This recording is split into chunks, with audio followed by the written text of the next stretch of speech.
Question: how's your VD lately? No, we're not speaking about your vicious dog or your vitamin deficiency. We're talking about a very personal problem. The man to see is the medic. Once you see him, your world will once again be a very happy place. Back in America, the soldiers and servicemen didn't get a ticker tape parade. Many of them put their uniforms away and tried their best to find jobs and readjust to life in the States. Congress passes the Vietnam-era Veterans Readjustment Assistance Act of 1974, designed to ensure equal opportunity for vets in the workplace.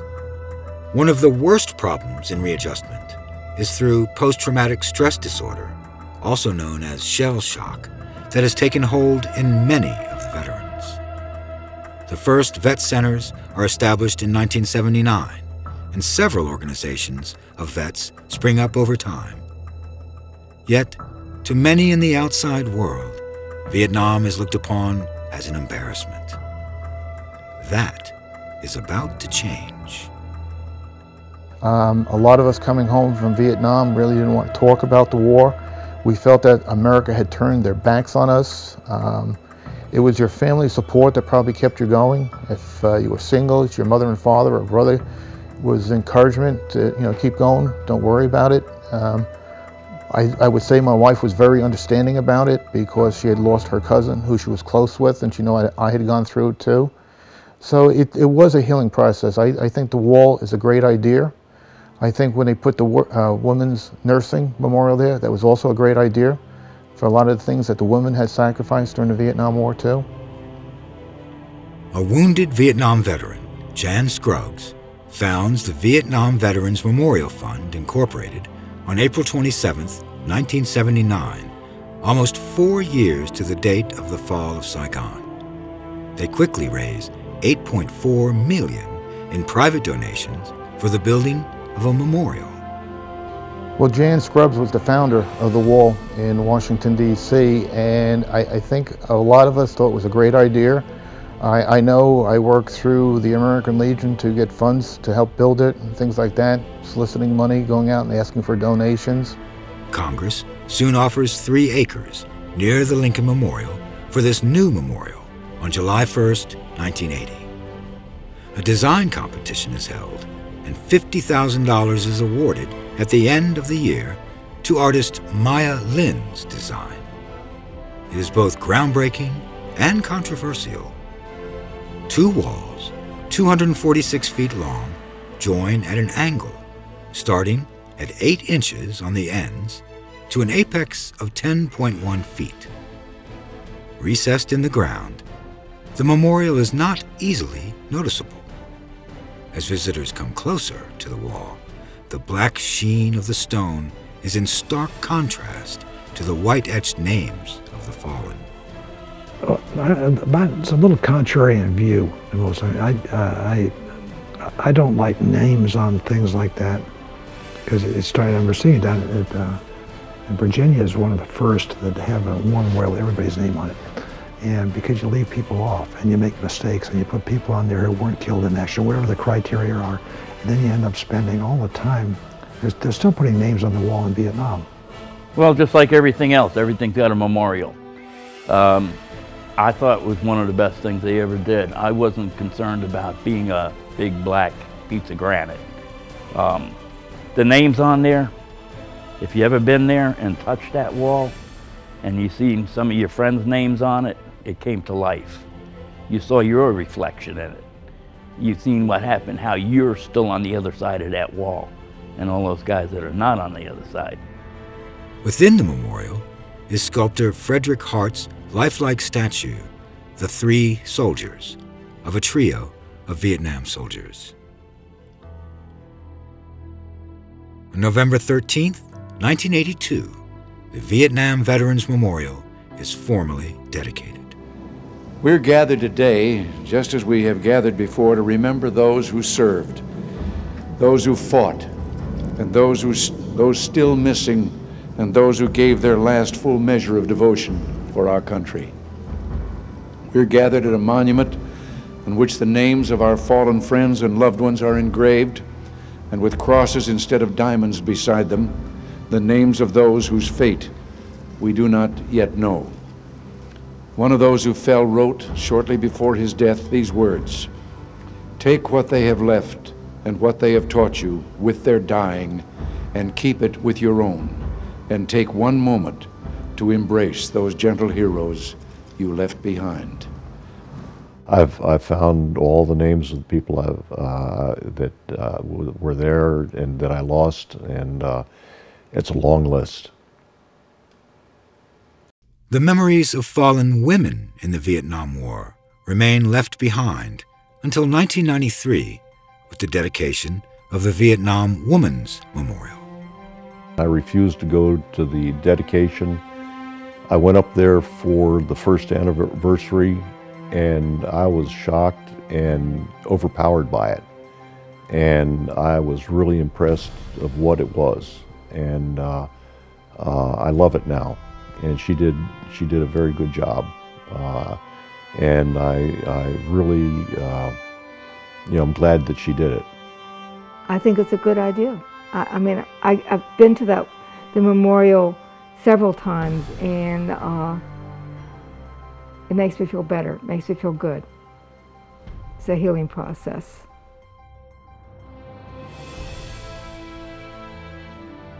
Across the class, and it's the beginning of the class, and they have the Pledge of Allegiance, and you'll see everybody stand up for maybe two guys to sit there, don't get up.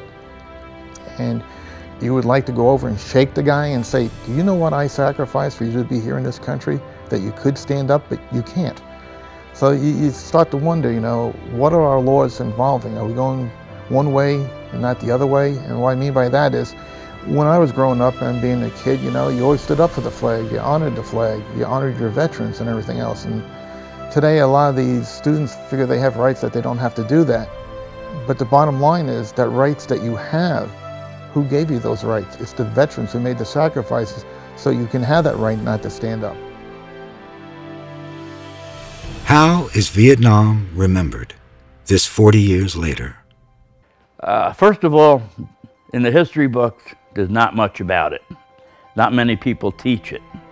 There is now in colleges, and maybe high schools might have a little bit. There's a little bit more of the legacy. It's just like Korea. Nobody really talked too much about that.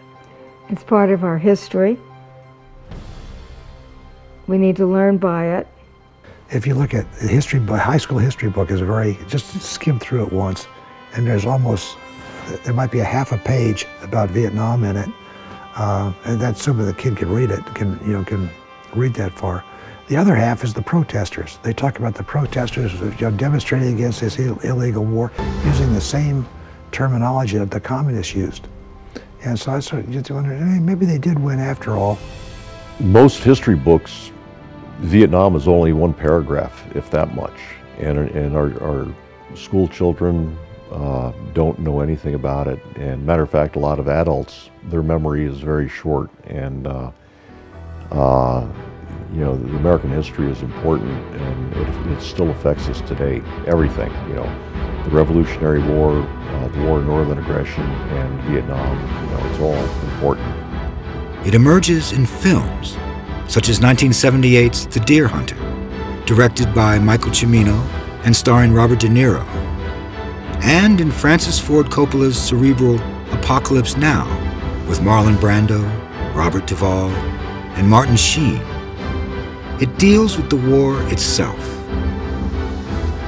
While films like Martin Scorsese's 1976 film, Taxi Driver, with De Niro, and the film First Blood, starring Sylvester Stallone, focuses on veterans trying their best to readjust to life back home. Bruce Springsteen's 1984 rock hit, Born in the USA, becomes the anthem of the veterans' experience back home. Oliver Stone's Platoon and Stanley Kubrick's Full Metal Jacket are amongst those movies that reinvigorate the war in Vietnam in film and television in the 1980s. Shows like China Beach and Tour of Duty show life on and behind the front lines. But it looks just like the Hanoi Hilton, and the cells are shaped the same way, and it looks like they're the same architect, and I mean, it's extremely realistic. And when they were filming the movie, it's very, very accurate, and they had about 100 technical advisors, all of the POWs who lived in California. They did a parade in New York City. I sat and watched it on TV, and it was my welcome home parade, one that I never got. And it was just something that made me feel so much better, and that's when I started getting involved with veterans again, and I got myself involved with Vietnam Veterans of America, because they were the ones that was doing things for us. May 7th, 1985. The Vietnam veterans finally get their ticker tape welcome home parade, a decade later in New York City. Led by General Westmoreland himself, with Mayor Ed Koch, the 25,000 veterans march across the Brooklyn Bridge and down Broadway. They were going to have a ticker tape parade in New York, and this was probably about 15 years after the war had ended. And I really didn't want to go to it. And one of the things my father said, being a World War II Navy veteran, he said, if nothing else, someday you can tell your grandchild that you were in a New York City ticker tape parade. And very few people can actually say that.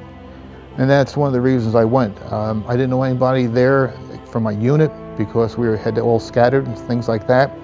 But as I said, I was going to college at night, and I had a lot of Marines over there in Vietnam who were going to college at night, and you can form a friendship with these guys because you're both veterans.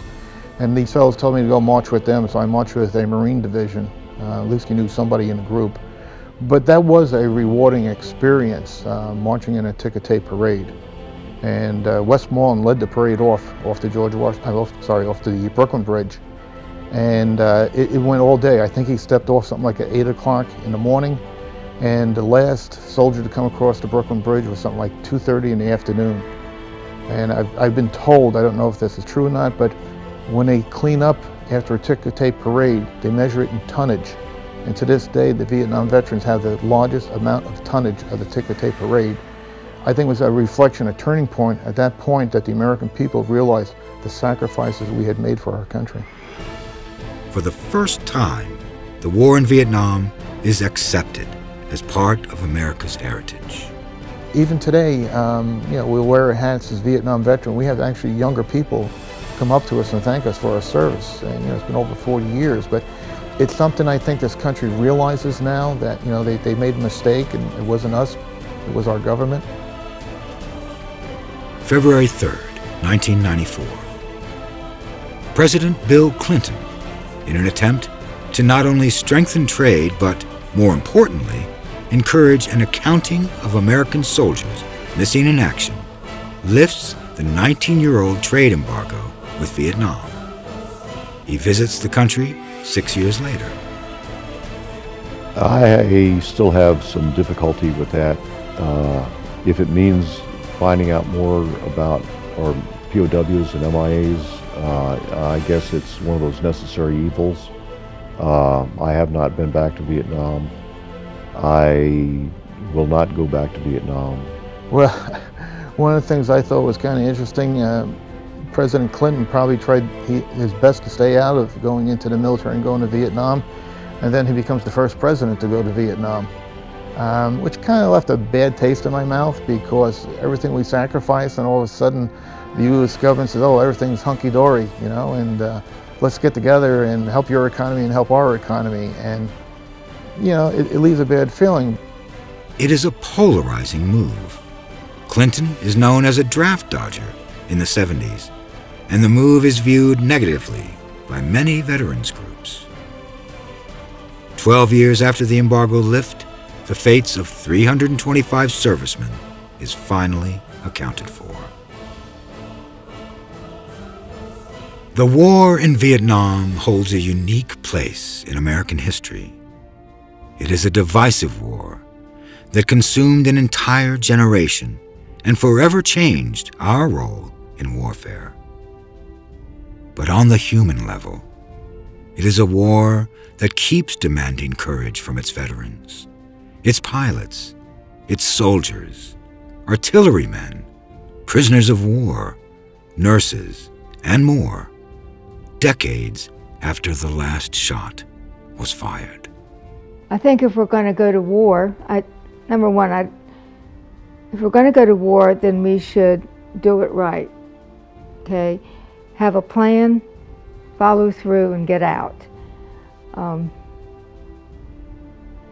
I understand that when the Viet Cong went to the peace talks, that they were willing to have a divided Vietnam. They were willing to have a North Vietnam and a South Vietnam. But I gather at that point we were so tired of Vietnam that we just gave it to them. You know, and I wish we had done something like Korea, have a North and South Korea. On the other hand, that would have meant we probably would have had troops there up for 50 years, but we have troops in Korea. So, you know, it's mixed feelings. The only thing, I'm proud of what I did. I'm proud of those who I served with, and I'm proud of the United States Navy. I think we did a fantastic job under difficult situations. We did a lot of things in an environment that normally people don't see. I was very happy that I joined the Army, and I wouldn't have changed anything, except for maybe taking more pictures and taking down more names and addresses. So I could have gone and kept in contact after getting back. It was the greatest bunch of men that I've ever known in my whole life. We had a good time. It was a great life. It was one hell of a ride. The end.